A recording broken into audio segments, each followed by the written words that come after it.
अस्सलाम वालेकुम वरहमतुल्लाहि वबरकातुहू। हमने अपने पिछले दर्स में मुरक्कब इजाफी के बारे में पढ़ा, लेकिन हमने उस दर्स में एक इस्म को दूसरे इस्म की तरफ मंसूब करके एक इस्म की इजाफत दूसरे इस्म की तरफ करके दिखाया था। आज हम देखेंगे कि जब हम किसी इस्म को ज़मीरों की तरफ मुज़ाफ करते हैं, किसी इस्म की निस्बत ज़मीरों की तरफ करते हैं, तो उनकी क्या शक्ल बनती है। हमने हुरूफ जर के बयान में हरफ जर को ज़मीरों पर दाखिल करके दिखाया था कि उनकी क्या शक्ल बनती है, और ये भी बताया था कि हरफ जर के दाखिल होने से वो ज़मीरें जो पहले मरफू मुनफसिल कहलाती थीं, हरफ जर के दाखिल होने से उन ज़मीरों को ज़मीर मजरूर मुत्तसिल कहा जाता है। इसी तरह जब हम किसी इस्म को इन ज़मीरों की तरफ मुज़ाफ करते हैं तो ये ज़मीरें मुज़ाफुन इलैही बन जाती हैं और मजरूर हो जाती हैं। इनको भी ज़मीर मजरूर मुत्तसिल कहा जाता है। अब हम ये देखेंगे कि जब किसी इस्म को इन ज़मीरों की तरफ मुज़ाफ किया जाता है तो उनकी शक्ल में क्या तब्दीली आती है। यहाँ देखिए, ये 14 ज़मीरें लिखी हुई हैं हुआ से लेकर नहनु तक। इनके बारे में हम तफसील से पढ़ चुके हैं। पहली 6 ज़मीरें गायब की हैं, दूसरी 6 ज़मीरें मुखातब की हैं, और आखिर वाली 2 ज़मीरें मुतकल्लिम की हैं। इनकी 6 हैं और इनकी 2 हैं। इन 2 में ही 6 ज़मीरें समाई हुई हैं। जब हम किसी इस्म को इन ज़मीरों की तरफ मुज़ाफ करेंगे तो उनकी क्या शक्ल बनती है वो देख लेते हैं। लफ्ज़ रब्बुन को हमने बारी बारी से इन ज़मीरों की तरफ मुज़ाफ किया है। इनकी शक्ल देखिए क्या बनती है।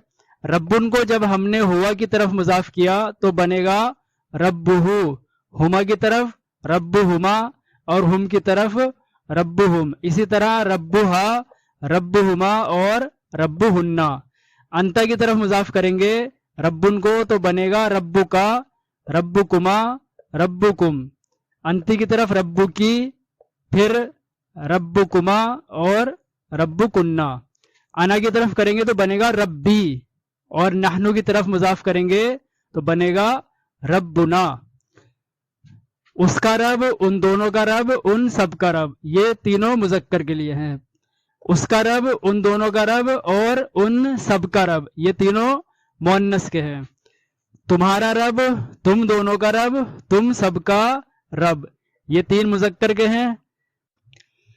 तुम्हारा रब, तुम दोनों का रब, तुम सबका रब, ये तीनों मुअन्नस के हैं। मेरा रब यानी मुअन्नस मुज़क्कर दोनों के लिए।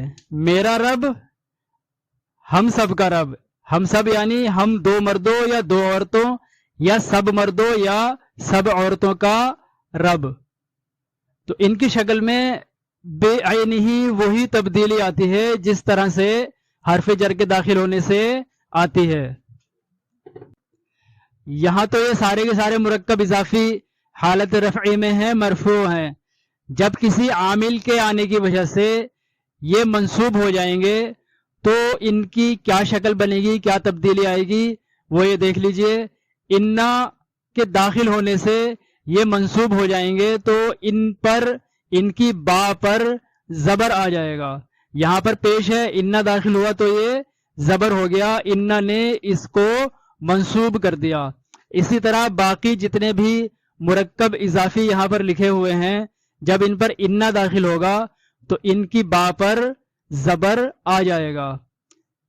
इन्ना रब्बहू, इसी तरह इन्ना रब्बहुमा, इन्ना रब्बहुम, इन्ना रब्बहा, इसी तरह आखिर तक सब मुरक्कब इजाफी में बा पर जबर पढ़ा जाएगा, पेश नहीं पढ़ा जाएगा।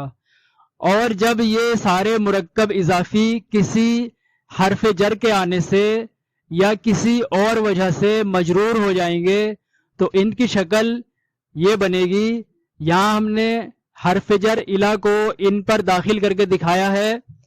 इला रब्बिही, ये बा पर जेर हो जाएगा पेश के बदले। जब इस पर कोई हरफ जर आ जाएगा तो पेश के बदले با پر زیر آ جائے گا، جیسا کہ یہاں پر لکھا ہوا ہے الا ربہ، اور ساتھ ہی ساتھ اس کی ہا بھی زیر کے ساتھ پڑھی جائے گی کیونکہ تلفظ میں آسانی ہوتی ہے۔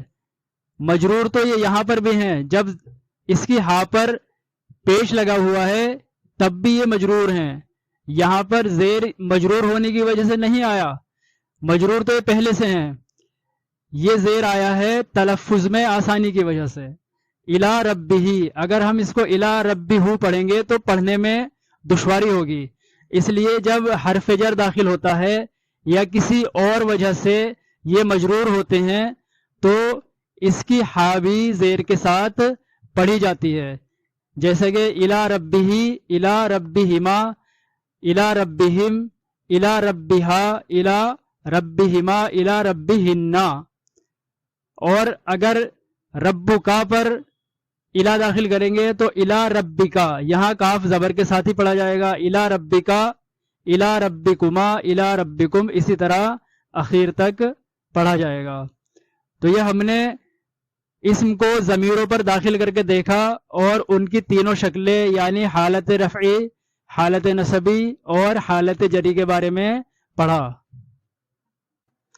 اس کی دو مثالیں یہ اور سمجھ لیجئے، اگر یہ کہا جائے کہ زید کی کتاب اور اس کا قلم، زید کی کتاب اور قلم، کتاب زیدن، زید کی کتاب، و قلمہ، یہ ہو ضمیر زید کی طرف پلٹ رہی ہے، کتاب زیدن و قلمہ، زید کی کتاب اور اس کا قلم۔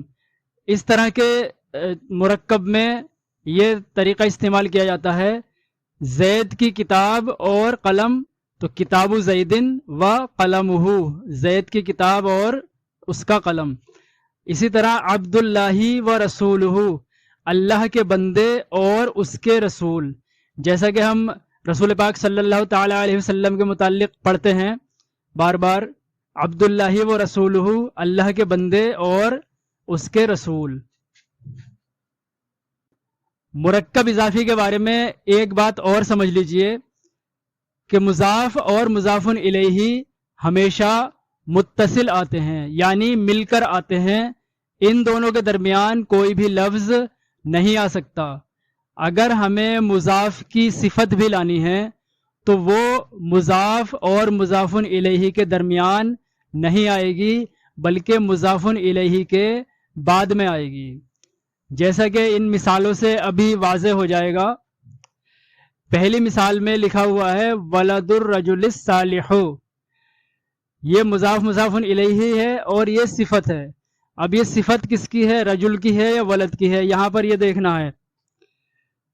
ہم نے بتایا تھا کہ صفت اور موصوف چار باتوں میں ایک دوسرے کے مطابق ہوتے ہیں، معرفہ نکرہ ہونے میں، نمبرز کی بنا پر، جینڈر کی بنا پر اور اعرابی حالت کی بنا پر۔ اب یہاں پر تینوں معرفہ ہیں، تینوں ہی مذکر ہیں اور تینوں ہی واحد ہیں، یہ تین کنڈیشن تو تینوں میں بالکل سیم ہیں، بالکل یکساں ہیں۔ اب بچی چوتھی کنڈیشن یعنی اعرابی حالت، تو ہم یہ دیکھتے ہیں کہ ولد اور صالح کی اعرابی حالت ایک ہی ہے، یعنی یہ دونوں حالت رفعی میں ہیں اور رجل حالت جری میں ہے، اس لیے یہ صالح ولد کی صفت ہے نہ کہ رجل کی۔ تو ولد الرجل الصالح اس کا مطلب ہوتا ہے آدمی کا نیک بیٹا، آدمی کا نیک بیٹا، کیونکہ صالح ولد کی صفت ہے۔ دوسری مثال میں صرف زیر اور پیش کا فرق ہے، یہ دیکھیے یہاں صالح پر پیش ہے اور یہاں پر زیر ہے، ولد الرجل الصالح، اس میں بھی وہی فارمولا لگائیے، صفت اور موصوف چار باتوں میں ایک دوسرے کے مطابق ہوتے ہیں، ان میں بھی تینوں معرفہ ہیں، واحد ہیں، مذکر ہیں، لیکن حالت کے اعتبار سے، اعرابی حالت کے اعتبار سے رجل اور صالح ایک ہیں اور ولد الگ ہے، یہ مرفوع ہے، حالت رفعی میں ہیں، اور یہ دونوں مجرور ہیں، حالت جری میں ہیں. یہاں پر صالح رجل کی صفت ہے، اس کے معنی ہوں گے نیک آدمی کا بیٹا. یہاں پر ہوگا آدمی کا نیک بیٹا، کیونکہ یہاں پر صالح ولد کی صفت ہے، اور یہاں پر اس کے معنی ہوں گے نیک آدمی کا بیٹا، کیونکہ یہاں پر صالح رجل کی صفت ہے. ان کی چاروں حالتیں یکساں ہیں.